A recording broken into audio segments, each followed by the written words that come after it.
पूरे तरीके से नाकामयाब साबित हुई है। लोगों की परेशानियों की सुध लेने वाला आज की तारीख में कोई नहीं है।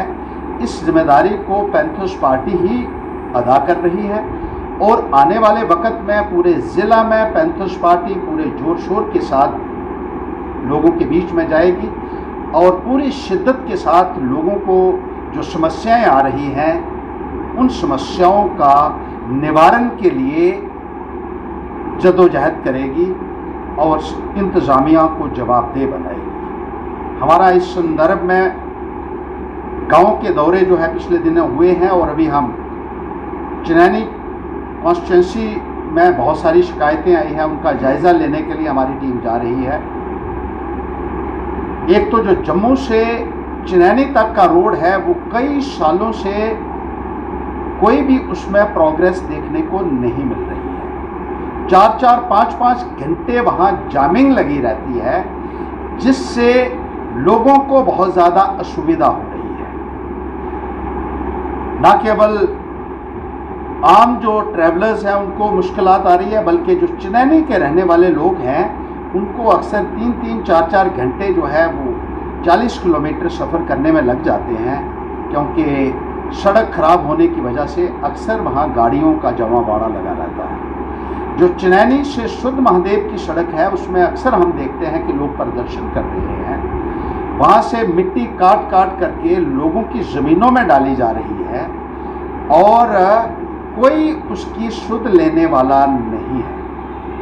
पिछले दिनों प्रदर्शन वहाँ लोगों द्वारा किया गया कि सब स्टैंडर्ड काम किया जा रहा है चिनैनी से शुद्ध महादेव रोड के ऊपर, लेकिन कोई इसका संज्ञान लेने के लिए तैयार नहीं है। अभी हाल ही में national highway authority of India पूरे तरीके से एक्सपोज हुआ है जब उनके जो डायरेक्टर हैं उनके वहाँ छापा पड़ा और भारी तादाद में कैश बरामद हुआ। ये दर्शाता है कि बाहर के कॉन्ट्रैक्टर्स के साथ मिलकर किस तरीके से ये विभाग जो है और पीडब्ल्यूडी विभाग जो है वो सरकारी खजाने को चूना लगा रहा है और ज़मीनी सतह के ऊपर डेवलपमेंट के काम जो है उनसे लोगों को महरूम किया गया है। जो चिनैनी से डुडू तक सड़क है उसकी हालत बहुत खस्ता है। आए दिन लोग वहाँ से बात करते हैं कि वहाँ ट्रैफिक का चलाया जाना बहुत मुश्किल हो चुका है।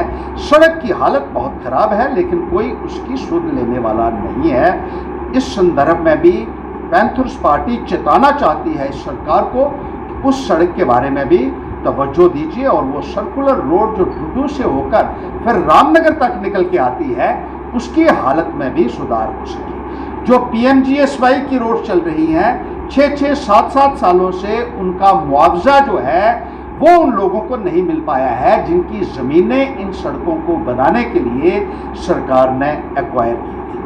और इसी तरीके से दूसरी समस्याएं जो हैं वो लोगों को आ रही हैं और कोई सुनने वाला नहीं। बरमीन गोडी सड़क जो है उसकी हालत बहुत खस्ता है और बाहर से ये जो कॉन्ट्रैक्टर खास तौर पर लाए हुए हैं इन लोगों ने काम आधे अधूरे छोड़े हुए हैं। कई साल गुजर जाने के बाद भी इन सड़कों के ऊपर कोई भी काम नहीं हो रहा है जिसकी वजह से लोगों के अंदर एक भारी रोष है। यहाँ बरमीन बलेतर में जो कूलें बनी हुई थी इरिगेशन की वो कूलें भी इन लोगों ने डैमेज कर दिए हैं। जो कॉन्ट्रैक्टर्स थे सड़कें बनाना तो दूर की बात है लेकिन जो पहले के साधन बने हुए थे उनको भी बर्बाद कर दिया गया है और कोई इस संदर्भ में इनको पूछने वाला नहीं रहा है।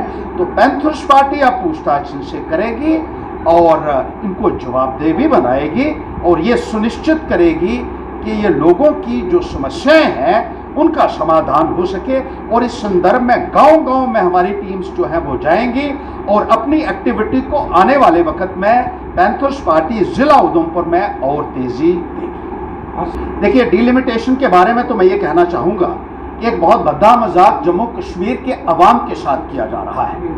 आज से 15 महीने पहले डिलिमिटेशन कमीशन का गठन हुआ था।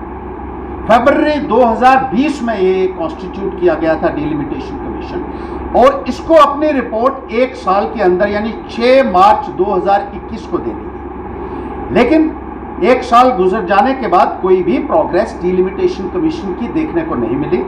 उसके बाद इसको एक्सटेंशन दी गई और आज 15 महीने हो चुके हैं डिलिमिटेशन कमीशन को बने हुए और कोई कारकर्दगी डिलिमिटेशन कमीशन की देखने को नहीं मिल रही है। अभी कल चिट्ठी भेजी है डिलिमिटेशन कमीशन ने डीसीज को।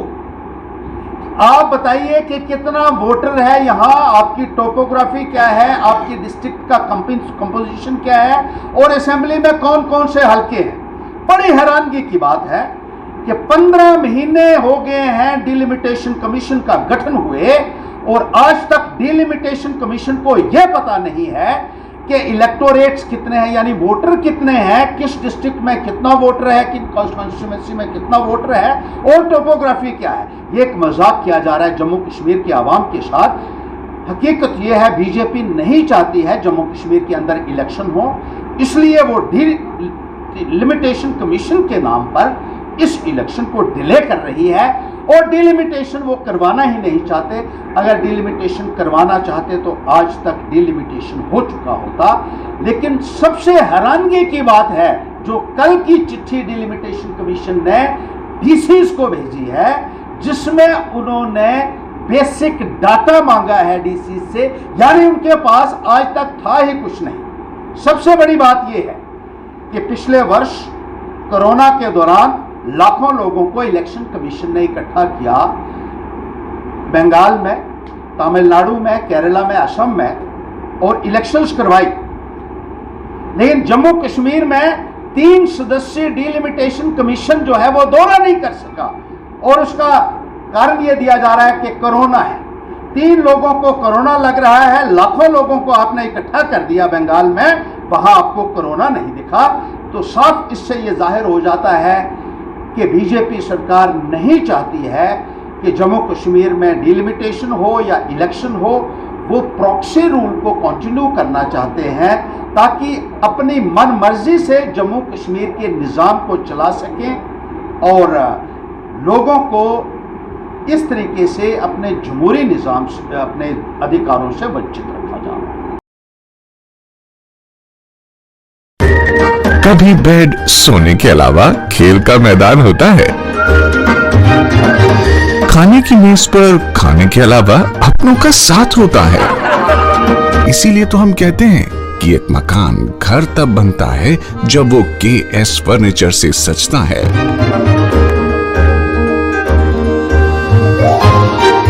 रिश्तों की मिठास का एहसास KS फर्नीचर के साथ।